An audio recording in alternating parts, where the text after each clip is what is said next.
இன்னைக்கு வீடியோவில் Ola electric ஸ்கூட்டரோட one of the most awaited ladies footrest accessory பற்றி பார்க்க போகிறோம். இந்த ஃபுட்ரெஸ்ட்டை ஆல்ரெடி இன்ஸ்டால் பண்ணி செக் பண்ணி யூஸ் பண்ணியும் பார்த்தாச்சு. இது எந்த அளவுக்கு ப்ரெசிஷனாக எந்த அளவுக்கு பர்ஃபெக்டாக மேட்ச் ஆயிருக்கு, இது கம்பெனிலேயே அவைலபிளாக இருக்கா ஆர் எந்த கம்பெனியோட ஃபுட்ரெஸ்ட் இது, இதோட குவாலிட்டி, யூசபிலிட்டி, கன்வீனியன்ஸ் எப்படி இருக்குது, அந்த ஃபுல்லாக இன்ஸ்டால் பண்ணுறதுக்கு எவ்வளோ செலவாச்சு, எல்லாத்தையுமே க்ளோஸ்அப்பில் கிளியராக டீட்டெயில்டாக காமிச்சிடுறேன். Welcome to Green Tech Sumith. இப்போ இந்த ஃபுல் வீடியோ ஒரு வாட்டி பாருங்கள்.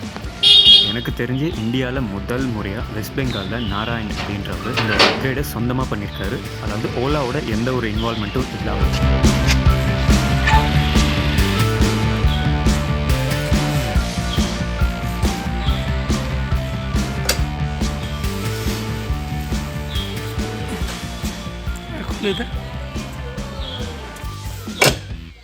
இப்போ இந்த ஸ்லோ மோஷனில் இந்த ஸ்டர்டினஸ் பாருங்கள். அதாவது ஒரு ஷேக்கு ஆடுற மாதிரி இல்லாமல் அந்த ஃபிட்டிங்ஸ் எல்லாமே ஒரு பர்ஃபெக்டாக இருக்கும் பாருங்கள். அப்படியே கம்பெனியில் கொடுத்த மாதிரி ஒரிஜினாலிட்டியாக.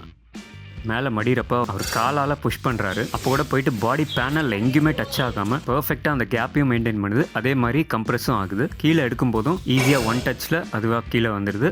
கம்பெனியில் வண்டியோட டிஃபால்ட்டாக அந்த கிராப் ரெயில்ஸ்க்கு இன்றைக்கி வரைக்கும் அதை ஸ்டடியாக ஆடாமல் இருக்கிறதுக்கு வழி இல்லை. எனக்கு தெரிஞ்சு கம்பெனியில் இந்த லேடிஸ் ஃபுட்ரெஸ்ட் கொடுத்துருந்தாங்கன்னா இந்த அளவுக்கு ஸ்டடியாக இருந்திருக்குமா அப்படின்றது ஒரு பெரிய கேள்விக்குறி. அது ஓலா ஓனர்ஸ் எல்லாருக்குமே தெரியும். தயவு செஞ்சு கம்பெனிலேருந்து வராமல் அவரே பண்ணியிருக்கிறது தான் இதில் பெரிய ஹைலைட்டாக நான் பார்க்குறேன். அண்ட் அந்த ஆங்கிள் கூட ஒரு பர்ஃபெக்ட் டிகிரி மெயின்டைன் பண்ணுது. அதாவது கிராஸாக கீழே சறுக்கிற மாதிரி எதுவுமே இல்லாமல் பர்ஃபெக்டாக பண்ணியிருக்காங்க. இதுக்கு எவ்வளோ ஆச்சு, இது எந்த வண்டியோட ஃபிட்டிங்ன்றதை இந்த வீடியோ கடைசியில் பார்க்கலாம். இப்போ இந்த அப்கிரேடில் ஒரு அப்கிரேட் உங்களுக்கு காமிக்கிறேன். இப்போ பாருங்கள், இந்த மாதிரி ஃபோல்டாக இருக்கும்போது தனியாக சில்வராக ஒரு மாதிரி தெரியாமல் பிளாக் பண்ணியிருக்காரு. ஸோ எப்படி மேட்சாக இருக்குது பாருங்கள் வண்டியோட. அண்ட் அந்த கீழே இருக்கிற பைப்ஸ் ஹிஞ்சஸ்லாம் வந்து தனியாக தெரியாமல் ரொம்ப மினிமலிஸ்டிக்காகவே இருக்குது. ஸோ இது ஃபோல்டிங்கில் இருக்கும்போது தனியாக தெரிகிற மாதிரி எதுவும் இல்லை. இப்படி ஓப்பன் பண்ணப்போ மட்டும் உள்ளே இருக்கிற சில்வர் கலர் தெரியுது. இப்போ இங்கே நம்ம பெயிண்ட் பண்ணால் கூட நம்ம கால் வைக்க வைக்க ஸ்க்ராட்ச் ஆகும், அது நல்லா இருக்காது. ஸோ அது நேச்சுரலாக அப்படியே அலுமினியம் ஃபினிஷ் அப்படியே இருக்குது. அந்த பைப்ஸ் பெண்ட்லேருந்து அந்த ஹிஞ்ச் மேலேயும் கீழேயும் போயிட்டு வர்ற இடத்துல எல்லா இடத்துலையுமே எங்கேயுமே உங்களுக்கு ஒரு அப்நார்மலாக ஒரு செப்பரேட்டாக வேற ஒரு வண்டியோட எக்ஸ்ட்ரா ஃபிட்டிங் போட்ட மாதிரி எந்த ஃபீலுமே வரல நான் பார்த்த வரைக்கும். அவர் மேலே ஃபோல்ட் பண்ணும்போது கீழே எடுக்கும்போது நீங்கள் கிளியராக பார்த்தீங்கன்னா தெரியும். அந்த கேப்ஸும் வந்து பர்ஃபெக்டாக மெயின்டைன் பண்ணியிருக்காங்க. இப்போ நம்ம க்ளோஸ்அப்பில் இது ஃபோல்ட் பண்ணப்போ எவ்வளோ கேப் மெயின்டைன் பண்ணியிருக்காங்க நீங்கள் பாருங்கள்.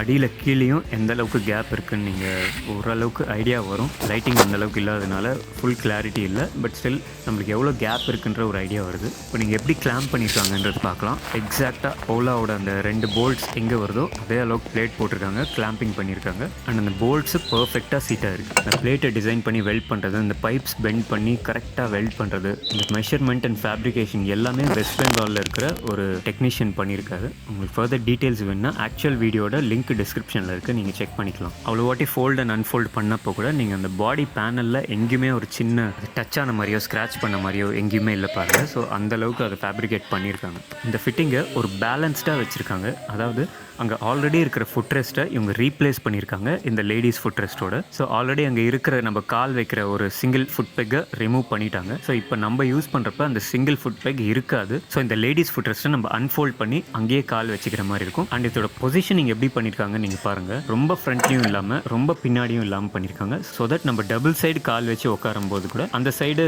நார்மல் ஃபுட் பெக் யூஸ் பண்ணிக்கலாம், இந்த சைடு இந்த லேடிஸ் ஃபுட்ரெஸ்ட்டை அன்ஃபோல்ட் பண்ணி யூஸ் பண்ணிக்கிற மாதிரி வச்சுருக்காங்க. At the same time ladies உட்கார்ந்தப்போ கூட அந்த பொசிஷன் கரெக்டாக இருக்கிற மாதிரி ஒரு நடுவில் பேலன்ஸ்டு பொசிஷனில் வச்சுருக்காங்க. ஸோ வண்டியோட எனக்கு தெரிஞ்சு இதை விட பெஸ்ட்டான ஒரு ஃபிட்டிங் இருக்குமான்றது தெரியல.